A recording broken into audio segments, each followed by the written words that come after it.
Hello everyone, welcome to Social and Salish. In this video, we are going to have a discussion on the special category states. काफी दिनों से special category states जो है वो news में था। The Hindu ने इसको कवर किया है, द इंडियन एक्सप्रेस ने इसको कवर किया है और हर न्यूज में हर चैनल में आप ये देख रहे होंगे जब से बीजेपी की गवर्नमेंट बनी है 4 जून को। क्यों ये न्यूज में है ये हमको समझना जरूरी है। स्पेशल कैटेगरी स्टेट्स होता क्या है ये हमें समझना जरूरी है और इसके फायदे क्या है नुकसान क्या है ये भी हमको समझना जरूरी है। तो सबसे पहले समझने की कोशिश करते हैं कि स्पेशल कैटेगरी स्टेट्स है इसकी डिमांड अभी एकदम से बढ़ क्यों गई। तो रिसेंटली जो अभी नई गवर्नमेंट बनी है बीजेपी की, इसमें आपने देखे होंगे कि 2 लीडर्स साथ में हैं। एक है चंद्रबाबू नायडू जो कि टीडीपी के हैं और एक है नीतीश कुमार जो कि हैं जेडीयू के, जनता दल यूनाइटेड के। जो तेलुगु देशम पार्टी के चंद्रबाबू नायडू है, उनकी डिमांड थी पहले कि जो तेलंगाना है और जो आंध्र प्रदेश है उसको स्पेशल कैटेगरी स्टेट का दर्जा दिया जाए। और साथ ही साथ जो जेडीयू के नीतीश कुमार थे उनने भी बार बार इसकी बात की है कि स्पेशल कैटेगरी स्टेटस बिहार को मिलना चाहिए। तो अब हम समझने की कोशिश करते हैं कि स्पेशल कैटेगरी स्टेटस का बैकग्राउंड क्या है। तो अगर हम बैकग्राउंड की बात करें तो special category status 4th 5 year plan जो था सेंट्रल गवर्नमेंट का उसमें आया था। आपको पता होगा कि जैसे इंडिया को आज़ादी मिली थी तो सबसे बड़ी बात सामने जो थी वो थी डेवलपमेंट। और डेवलपमेंट कैसा होना चाहिए, इक्विटेबल। ऐसा नहीं होना चाहिए किसी की एक जगह बहुत ज़्यादा डेवलपमेंट हो रहा है, दूसरी जगह कुछ नहीं हो पा रहा है। बट इंडिपेंडेंस के बाद देखने मिला कि जो सदर्न पार्ट थे और जो कोस्टल पार्ट थे और जो मुंबई था वो काफ़ी डेवलप था, वेयर एज जो बिहार है यूपी है वहाँ पे डेवलपमेंट नहीं था। इसके लिए 4th 5 ईयर प्लान में 1969 में प्लानिंग कमीशन जो था उसने इन चीज़ों की बात करी और साथ में स्टैब्लिश किया नेशनल डेवलपमेंट काउंसिल को। ये जो नेशनल डेवलपमेंट काउंसिल था इसका काम था कि जो भी स्टेट्स हैं उनको एक प्लान असिस्टेंस देना, एक प्रोवाइड करना कि प्लान असिस्टेंस की किस तरीके से आपको काम करना है। जैसे कोई एक स्टेट है तो स्टेट को लग रहा है कि भाई साहब मेरे को इन चीज़ों में काम करना है कि मेरे पास ये रिसोर्सेज हैं बट मैं इनको यूटिलाइज नहीं कर पा रहा हूँ, इफेक्टिव यूटिलाइजेशन नहीं है रिसोर्सेज का। तो गडकिट फॉर्मूला से क्या बोलेगा कि आप इतने पैसे लो, इस तरीके से काम करो और ये रिजल्ट दो। ओके, तो जो एक फॉर्मूला था गाडगिल फॉर्मूला, उसके थ्रू प्लान असिस्टेंस जो था वो देना स्टार्ट किया 1969 में। तो क्या हमें याद रखना है कि नेशनल डेवलपमेंट काउंसिल स्टैब्लिश हुई 1969 में, प्लानिंग कमीशन ने इसकी बात की और गाडगिल फॉर्मूला के थ्रू जो स्पेशल कैटेगरी स्टेटस के स्टेट्स हैं उनको एक असिस्टेंस मिलने लगा। और ये असिस्टेंस किस फॉर्म में था, इन दी 90 और 10 यूजुअली जो स्टेट्स हैं उनको कितना मिलता है, 60% मिलता है और 40% वो खुद कंट्रीब्यूट करते हैं। But when it comes to the special category states ना, यहाँ पर ये चीज़ें अलग हो जाती है। अब हम समझने की बात करते हैं, कोशिश करते हैं सेकंड चीज कि जो है बेनिफिट्स, कि स्पेशल कैटेगरी स्टेटस होने के कारण क्या क्या बेनिफिट्स मिलते हैं स्टेट को। तो सबसे पहली बात तो ये है कि जो भी स्टेट्स हैं उनको जो असिस्टेंस होता है वो 19 और 10 के रेशियो मिलता है, जिसकी मैंने आपको बात किया। दैट इज कि higher central assistance to the state और in the form of 90-10 funding model. Usually जो फंडिंग मॉडल होता है वो होता है 60 और 10-40 का, but here in the central assistance plan यहाँ पर 90-10 का मिलता है। मतलब 90 रुपीज सेंट्रल कंट्रीब्यूट करती है, 10 रुपीज स्टेट कंट्रीब्यूट करता है। साथ ही साथ जो भी टैक्सेस होते हैं जैसे कि एक्साइज ड्यूटी, कस्टम ड्यूटी, इनमें जो स्टेट है उसको काफी रिबेट मिलता है। ये चीजें हमें याद रखना है, कंसेशन मिलता है। और साथ में जो टैक्स रेट्स होते हैं वो काफी कम होते हैं। अब लोग पूछने की कोशिश करेंगे कि ये टैक्स रेट कम क्यों होते हैं।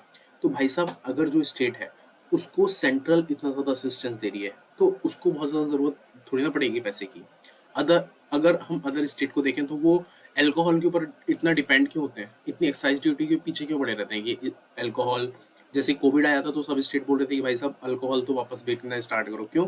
क्योंकि सबसे ज़्यादा जो रेवेन्यू आता है वो इन्हीं चीज़ से आता है, पेट्रोल से, एक्साइज और ये जो अल्कोहल है उससे आता है। तो अगर सेंट्रल गवर्नमेंट असिस्टेंस देगा, स्पेशल कैटेगरी स्टेटस होगा, तो जो टैक्स रेट्स हैं वो लो हो जाएंगे। और अगर हम बिहार की बात करें तो बिहार ने तो अल्कोहल बैन किया था, तो इसके कारण उनको उससे पैसे भी नहीं आ पाते। ओके, एंड फिर आता है higher assistance for the developmental lag and the geographical disadvantages. आपने देखा होगा कि जो भी हिली टेरेन में स्टेट्स हैं, whether it is Himachal Pradesh, Uttarakhand और नॉर्थ ईस्ट स्टेट्स, यहाँ पर जो डेवलपमेंट है वो वहाँ ये जो स्टेट्स हैं वो स्पेशल कैटेगरी स्टेट्स में आते हैं। क्यों? क्योंकि यहाँ पर जो टेरेन है वो काफ़ी डिफिकल्ट टेरेन है, साथ ही साथ यहाँ पे इंडस्ट्रीज लगाना बहुत मुश्किल है।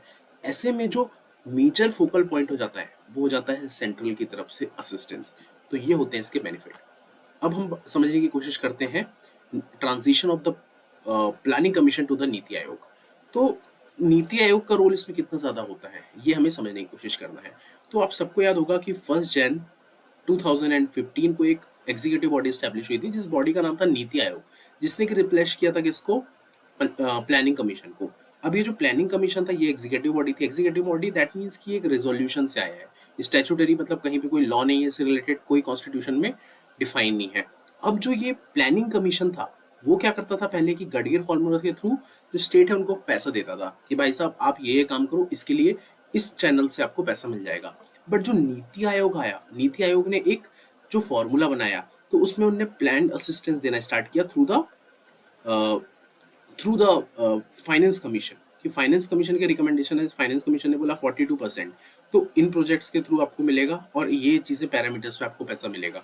तो जो नीति आयोग था उसने अपना जो पूरा फोकस था वो किस पे डाल दिया, फाइनेंस कमीशन पे, कि फाइनेंस कमीशन के थ्रू मिलेगा।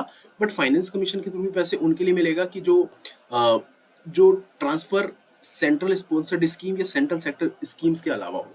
जैसे कि जो भी सेंट्रल स्पॉन्सर्ड स्कीम या सेक्टर स्कीम्स है उसके लिए जो फंड मिलेगा वो अलग से है। But when it comes to the other development projects, कि अगर मान लीजिए यहाँ पर कुछ डेमोग्राफी मतलब कि यहाँ पर अगर डिफिकल्ट एरिया नहीं, यहाँ पर इंडस्ट्रीज नहीं है, बट कुछ स्टेट ने सोचा कि हम ये प्रोजेक्ट लाना चाहते हैं जिसके थ्रू यहाँ पर इंडस्ट्रियलाइजेशन हो, तो उसका जो फंड देगा वो कौन देगा, फाइनेंस कमीशन। तो ये हमें याद रखना है कि फाइनेंस कमीशन के थ्रू नीति आयोग ने फंड का स्टार्ट किया। अब बात आती है फाइनेंस कमीशन और स्पेशल कैटेगरी स्टेटस। तो फाइनेंस कमीशन 14 और 15 ने क्या बात की थी with respect to the special category status, वो हमें समझने की जरूरत है।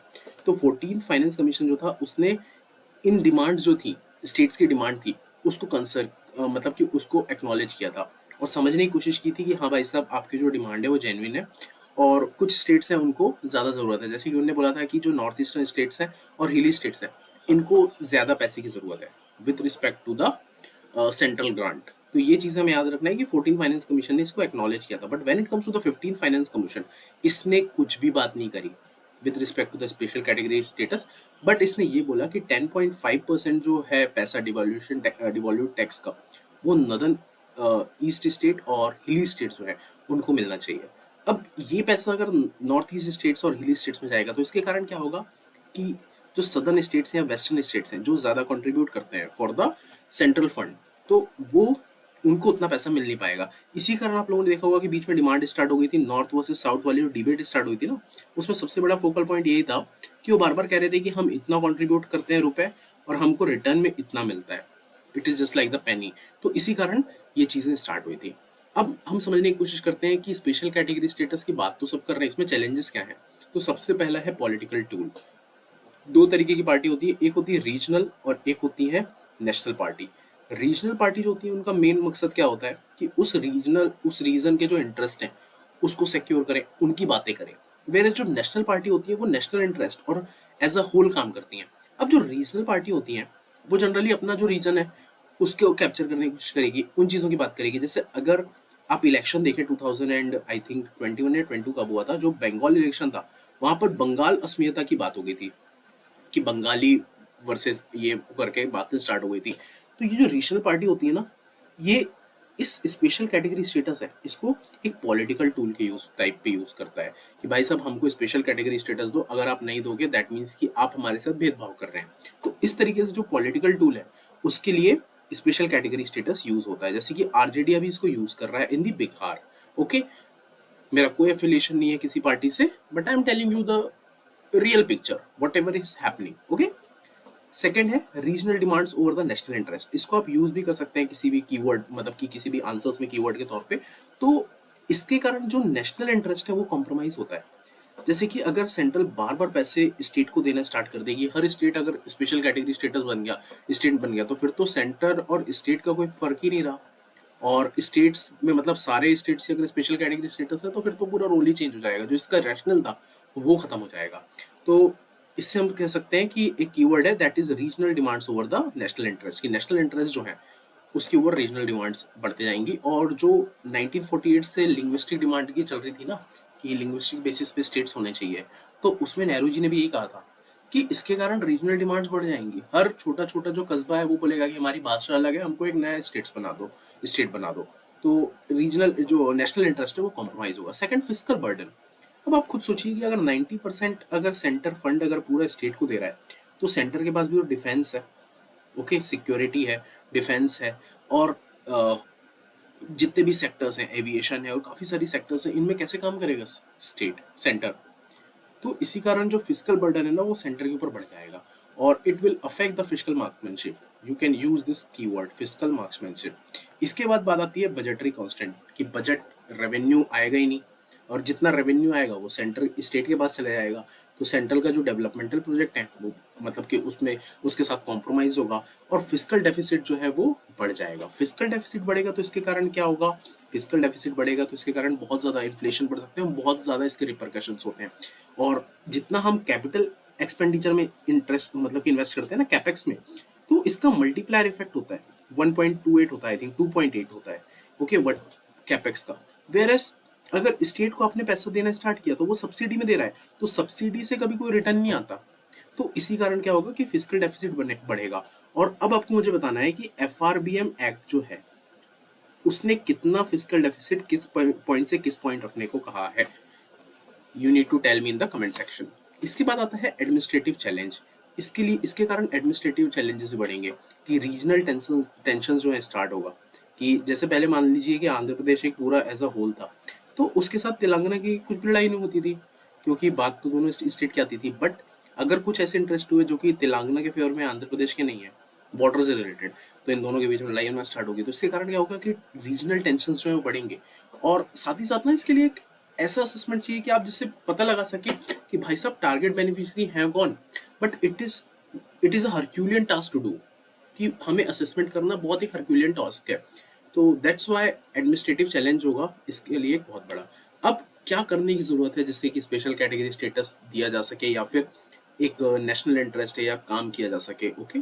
सो first and foremost we need to strengthen the institutional mechanism, कि whether with respect to the devalued funds or different regional corporations or the institution, इनका जो mechanism है वो काफी स्ट्रांग होना चाहिए, कि किस तरीके से पैसे देना है। एक कट शॉर्ट फॉर्मूला होना चाहिए, ऐसा नहीं होना चाहिए कि बहुत कॉम्प्लेक्स हो और कुछ जो स्टेट्स बेनिफिशियरी हैं उनको नहीं मिल पाए। साथ ही साथ मॉनिटर करने के लिए एक इफेक्टिव सिस्टम होना चाहिए। दैट मीन्स कि आप जितना फंड दे रहे हैं, अगर आप प्लान असिस्टेंट दे रहे हैं, दैट मीन्स कि आपको उस पर काम करना है, इन चीज़ों पे आपको इन्वेस्ट करना है। तो उसको मॉनिटर करने के लिए एक अच्छा मैकेनिज्म होना चाहिए। साथ ही साथ एक इंक्लूसिव फ्रेमवर्क होना चाहिए। That mean it include all the associated factor, जितने भी इसके स्टेक होल्डर हैं उनको उनको अकाउंट में लेना चाहिए, उनको मतलब कि उनको कंसीडर करना चाहिए, उनकी सजेशंस लेने चाहिए, और उनके लिए ये काम किया जाना चाहिए। So inclusive framework addressing all the associated factor and desiloization, it is a word that I have seen in the Yojana, और it is related to the civil services. तो डिसिलोइजेशन दैट मीन्स कि सिलोज में नहीं, ऐसे silos होते हैं ना कि एक एक डब्बे में काम करना है, वैसा नहीं, इंटीग्रेट होकर काम करना है। कि एक स्टेट है तो दूसरे स्टेट के साथ मिलकर काम करे, तीसरा स्टेट के साथ मिलकर काम करे। इसके कारण क्या होगा कि नेशनल इंटरेस्ट सबसे आगे होगा, okay. And robust framework for the transparency and accountability. सबसे फोरमोस्ट जो जरूरत होती है with respect to the funds, that is accountability and transparency. It is a fund by the people of India, that's why we need transparency and accountability. अब बात आती है, इसमें दो तीन कीवर्ड्स हैं जो हम लोग समझने की कोशिश कर सकते हैं। पहला कीवर्ड इसमें है that is physical marksmanship, and second is regional demands over the national interest. it can be used। and 15th finance commission का एक है 10.5% of devalued funds to the northeast and hilly states। so this is all about the special category states। I hope आपको ये सारी चीजें समझ में आई होगी, and if you like this video kindly give me a thumbs up।